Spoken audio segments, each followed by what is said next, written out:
Tahukah teman-teman bahwa ada sistem sirkulasi kedua di dalam tubuh kita selain pembuluh darah, arteri, dan vena? Ya, itu adalah sistem limfatik. Mungkin sistem limfatik ini jarang terdengar oleh teman-teman semua, tapi sebenarnya mempunyai peranan yang sangat penting untuk kesehatan tubuh kita.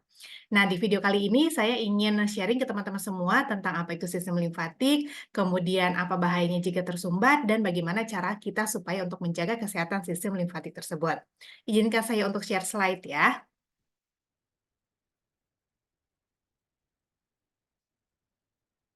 Oke, sebentar saya share slide dulu.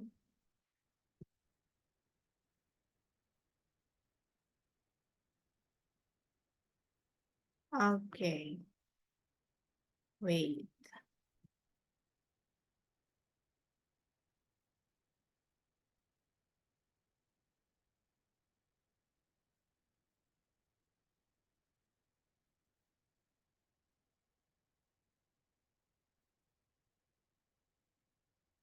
Oke, ini dia semoga sudah tampak slide-nya biar lebih jelas, saya sharing ke teman-teman semua, saya gunakan slide ya.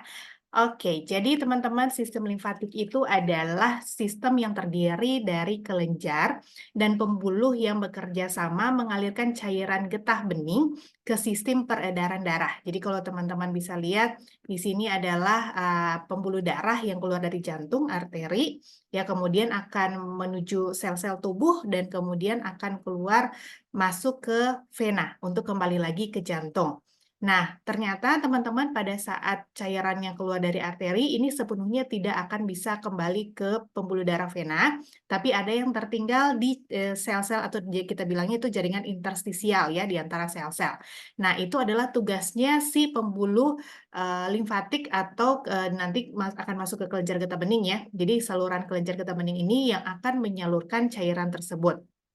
Nah, tidak hanya itu aja fungsinya, tapi banyak sekali. Nah, teman-teman bisa lihat di video ini. Saya ingin share ke teman-teman semua sebuah video yang menurut saya sangat baik penjelasannya, supaya kita semua bisa sama-sama mengerti bagaimana cara kerja dari si sistem limfatik ini.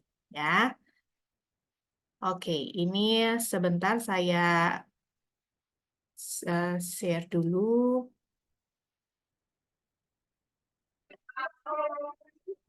Oke, sebentar ya.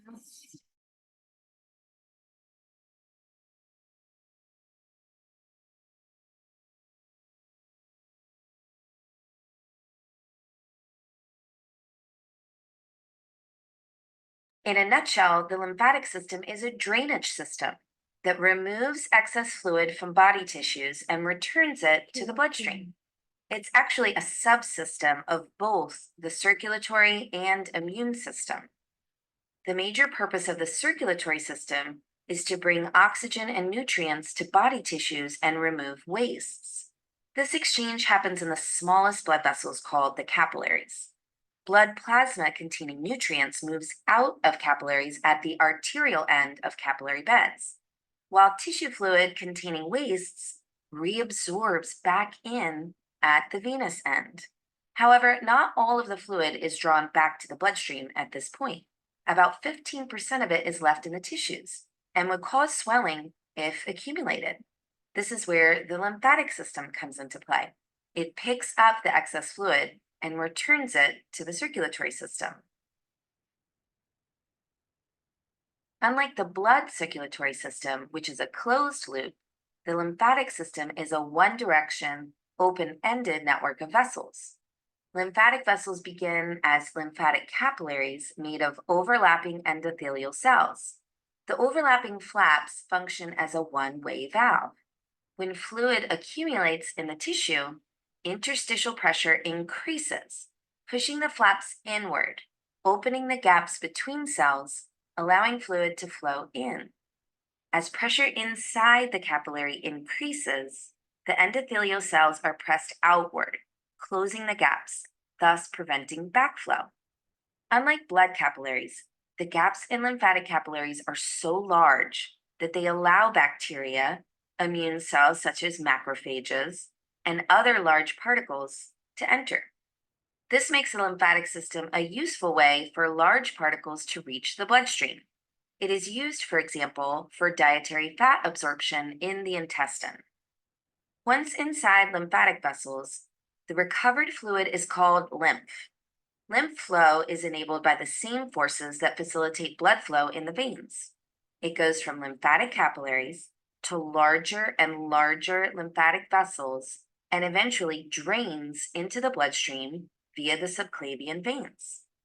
On the way, it passes through a number of lymph nodes, which serve as filters, cleansing the fluid before it reaches the bloodstream. Lymph nodes are small bean-shaped structures scattered throughout the lymphatic network. They are most prominent in the areas where the vessels converge. Lymph nodes contain macrophages and dendritic cells that directly swallow up any pathogens, such as bacteria or viruses that may have been taken up from an infected tissue. They also contain lymphocytes, T cells, and B cells, which are involved in adaptive immune response, a process that produces activated lymphocytes and antibodies specific to the invading pathogen. These are then carried by the lymph to the bloodstream to be distributed wherever they are needed. The lymphatic system also includes lymphoid organs.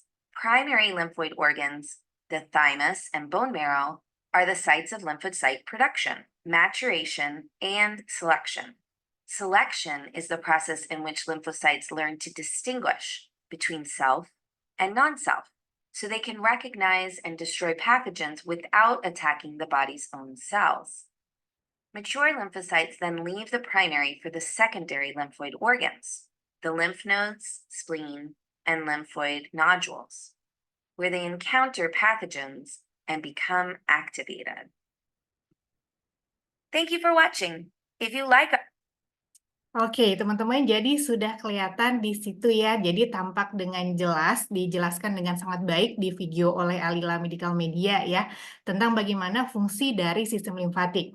Jadi pertama, sistem limfatik ini akan membantu tubuh kita untuk melawan bakteri dan atau virus gitu ya yang akan menyebabkan infeksi. Makanya kalau misalnya teman-teman mungkin datang ke dokter dengan misalkan, sakit menelan gitu ya atau nyeri tenggorokan, mungkin dokter akan meraba atau memegang teman-teman punya daerah sini ya. Nah ini karena di sini ada banyak kelenjar getah bening ya, mulai dari, sini depan telinga, belakang, di bawah, tulang mandibula di sini ya teman-teman, leher, kemudian di daerah ketiak, kemudian selangkangan, dilipat siku gitu ya, lipat belakang lutut, itu adalah tempat-tempat yang ada pos-pos kelenjar getah beningnya. Dan ketika di daerah sekitarnya itu ada terjadi peradangan, nah karena di kelenjar tadi itu tempat untuk sel-sel tubuh kita, sel T dan sebagainya ya, sel darah putih itu untuk berperang melawan infeksi, maka di situ bisa terjadi membengkak ya kelenjarnya. Nah, sekarang teman-teman bisa mengerti kenapa dokter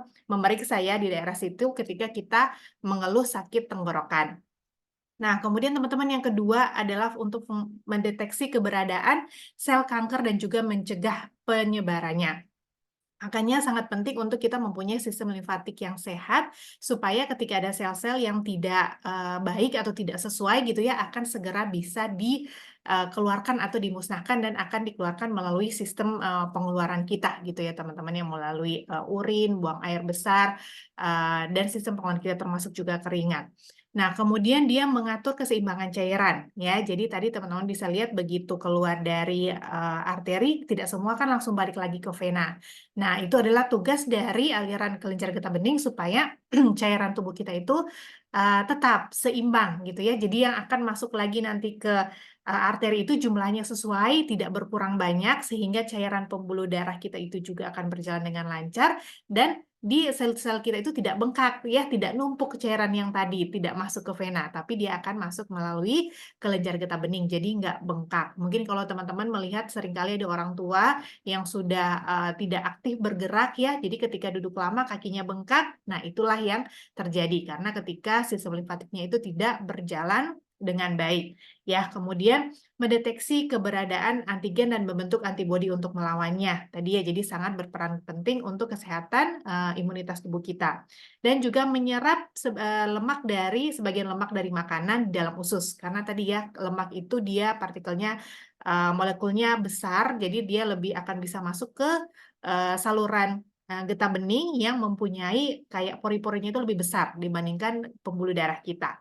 Nah, ini saya share slide lagi sebentar ya.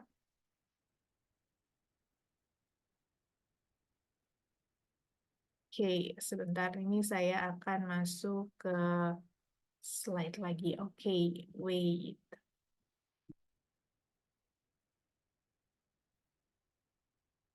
Oke, jadi tadi saya harap teman-teman ada gambaran sedikit kenapa sistem limfatik itu sangat penting untuk tubuh kita, kesehatannya ya. Jadi dia sangat berperan penting. Kalau nggak ada sistem limfatik, ya mungkin kita nggak akan bisa bertahan lama gitu teman-teman ya. Jadi nggak cukup dengan si arteri dan vena aja, tapi kelenjar limfatik dan sistem pembuluh limfatik ini, kelenjar getah bening ini sangat penting juga fungsinya.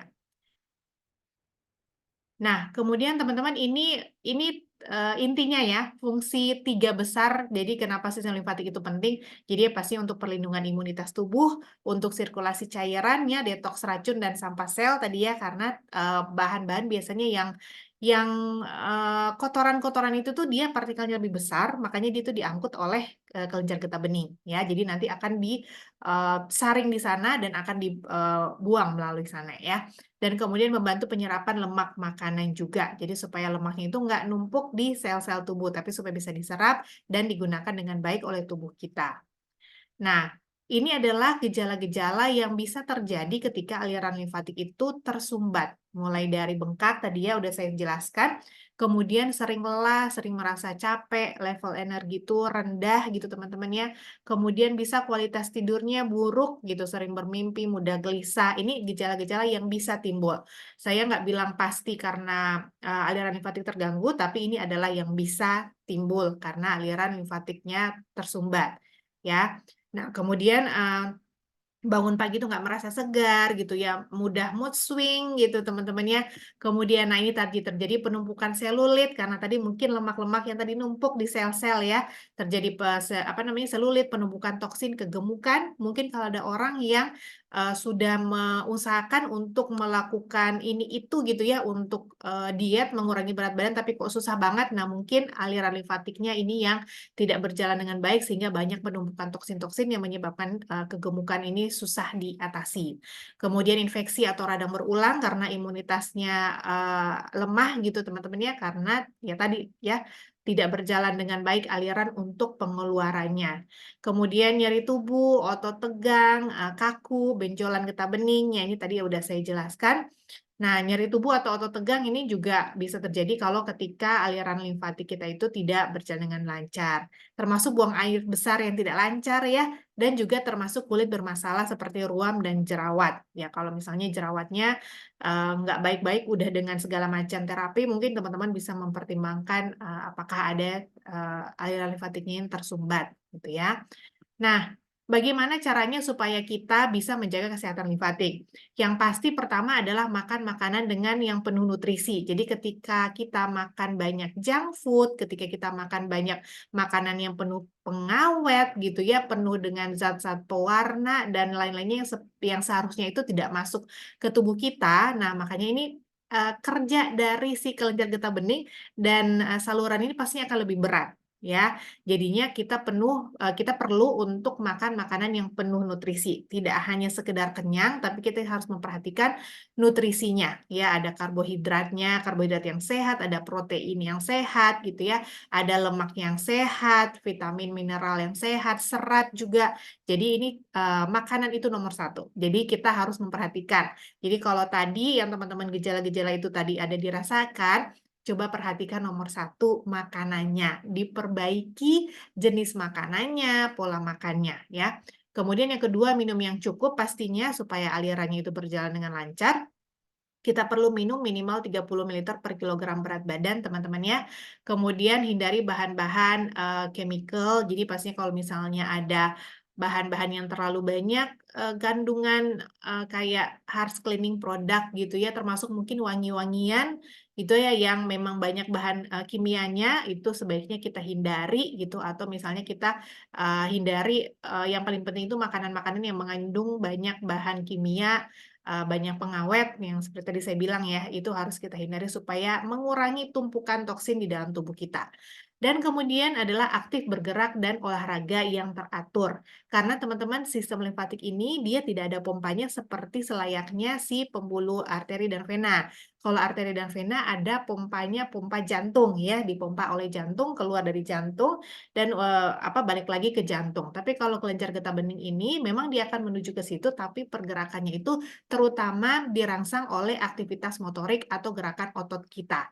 Ya, jadi ketika kita aktif bergerak, otot kita bergerak, itu pastinya akan memperlancar aliran, getah bening. Makanya teman-teman bisa lihat masalah-masalah yang tadi itu muncul, terutama kalau bengkak, biasanya terjadi pada orang-orang yang, bedridden gitu ya, misalnya sudah tidak bisa aktif bergerak, susah berjalan gitu. Nah, makanya di sini teman-teman mumpung masih, bisa berjalan, masih bisa berolahraga, ayo aktif bergerak dan olahraga yang teratur. Yang paling baik itu sebenarnya adalah dengan loncat-loncat di trampolin. Nah, itu akan sangat membantu melancarkan kelenjar, limfatik. Cuman kalau untuk teman-teman yang sudah nggak mungkin kayak anak-anak untuk loncat-loncat di trampolin ya, setidaknya kita aktif bergerak dan melakukan olahraga yang teratur, ya. Dan yang terakhir teman-teman ada satu cara juga untuk teman-teman yang, bisa kita lakukan ya dengan mengikuti program Ayo Pro, karena kami sedang sekarang mengembangkan program Ayo Pro ini yang menggunakan smart device yang teman-teman bisa gunakan secara teratur dan ini akan sangat membantu untuk melancarkan aliran limfatik juga, sehingga membantu kesehatan kita secara, keseluruhan, ya. Oke, ini sampai di sini. Nah, semoga apa yang saya sampaikan bermanfaat, teman-teman. Semoga apa yang saya jelaskan tadi secara sekilas bisa membantu teman-teman untuk memahami apa itu sistem limfatik dan betapa dia sangat berguna untuk kesehatan tubuh kita. Ya, kalau teman-teman ada pertanyaan, mungkin bisa tanyakan saya di link WA yang akan saya cantumkan di kolom keterangan video ini. Terima kasih semuanya, salam sehat, bye.